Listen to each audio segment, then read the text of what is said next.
שבת ב7 באוקטובר, הייתי בקיבוץ נחל עוז. באתי לבקר את אמא שלי. 6:23, שמעתי כמו דפיקות נורא חזקות, כאילו מישהו דופק עם קרשים. הבן שלי פתח את העיניים, שאל מה קרה, אמרתי לו, היה צבע אדום. הבין שאם סבתא נכנסת משהו פה. חזר לישון, 5 שעות בערך אחרי זה הוא עוד ישן. פתחתי את החלון זכוכית, סגרתי את החלונות מתכת, איכשהו במישוש הצלחתי בצד אחד גם לנעול את הפין, בצד השני לא הצלחתי, אבל הייתי כל כך במתח שסגרתי את החלון זכוכית,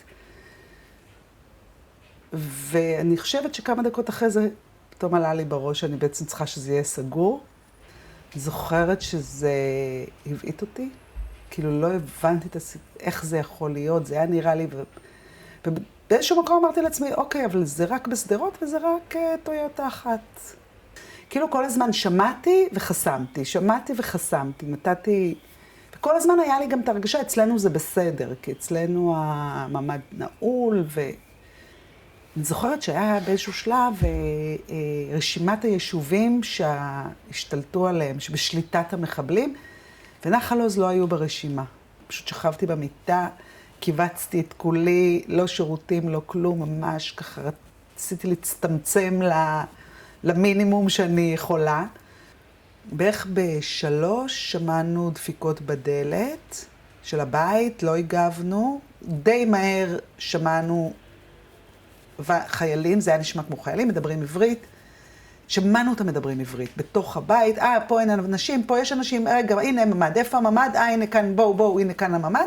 דפיקה בממ"ד, שאלתי מי זה, ששוב, מצד אחד נורא כבר ידעתי שזה צה"ל, ונורא חיכיתי להם, ומצד שני, כאילו הבנתי שאני לא אמורה לפתוח, היה לי איזה משהו שאמר, רגע, אל תפתחי, והם היו נורא חמודים, ופתאום, זה גם היה הפעם הראשונה כאילו לא בכיתי, אבל זה היה הפעם הראשונה שממש רציתי לבכות. בדיעבד נזכרתי שהדבר הראשון שאמרתי להם, זה אני לא מכאן. ואז הם עוד שאלו אותי, הם היו נורא חמודים כאלה, ונורא באנרגיות כאלה, מלאי אדרנלין. ואמרו לי, אז מאיפה את? אז אמרתי, אני מגבעתיים. ואז הם אמרו, בוא, גבעתיים, הנה יש לנו פה מישהו מגבעתיים, בוא, גבעתיים. פתאום שמענו עוד פעם צרורות, אז כאילו זה היה משהו מפחיד, כי גם עוד פעם, עכשיו אני גם דואגת לחיילים שראיתי. וזה לא היה ברור אם הושגה שליטה או לא הושגה שליטה. החיילים האלה שבאו, הם נפגעו, ואז הבן של החברה שלי התקשר בוואטסאפ, ובבכי קורע הלב. כאילו הוא פתאום קלט שסבא מת. וממש בבכי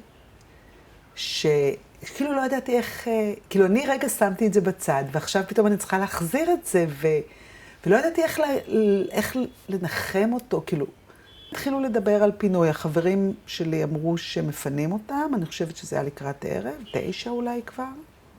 באיזשהו שלב חיבינו טלוויזיה, ישבנו כבר דרוכות, לא שכבנו במיטה, ישבנו ממש על הדלת של הממ"ד להקשיב, כמה פעמים שהייתה דפיקה, חשבנו שאנחנו שמעו דפיקה. ולא צועקים, צבא. אנחנו ישבנו בקומנדקר למעלה, קומנדקר פתוח, חיילים ישבו, אחד נהג ואחד לידו, זה היה קטע גם נורא מפחיד. כאילו הרגשתי שאנחנו קצת כמו במטווח, כאילו אנחנו קצת כמו ברווזים. הם היו נורא חמודים, ישבנו, אז הם ישר הביאו לאמא שלי מים, וישר שאלו כמה זמן אתם בקיבוץ, אז גם להם אמרתי שאני לא מהקיבוץ. וזה, לאורך כאילו בדיעבד הבנתי שזה פשוט, כאילו כל הזמן רציתי לצאת משם, כל הזמן רציתי לצאת מהסיטואציה הזאת, מהסיפור הזה, זה לא סיפור שלי, מה אני עושה פה. זה כאילו זה ממש היה 24 שעות. ממש נחתנו פה, הסתכלתי על השעון, ראיתי 6:29, ובעיקר אני מבינה שכמו שזה הם, היום יש 2 חטופים שנשארו מנחל עוז, כמו שזה הם, יכולנו להיות אנחנו. כאילו זה לגמרי דלתות מסתובבות.